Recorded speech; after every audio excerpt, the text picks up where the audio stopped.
মানুষের মানুষ মিলন, প্রেম, ভালোবাসা, আদর্শ, স্নেহ, মমতা নিয়ে এই মেলা হবে 7 দিন ব্যাপী। খুবই আনন্দিত ব্যাপার। আমি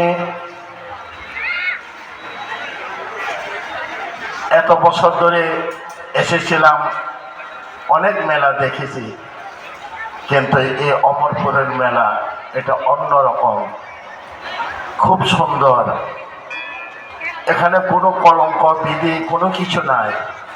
আনন্দভাবে মেলা উদ্বোধন হয়, আনন্দভাবে মেলা 7 দিন ব্যাপী, আনন্দভাবে মানুষের খুশি আনন্দ নিয়ে বাড়ি ফিরে রাত্র 10টা, 11টা, 12টা পর্যন্ত এই মেলা জমায়েত হয়।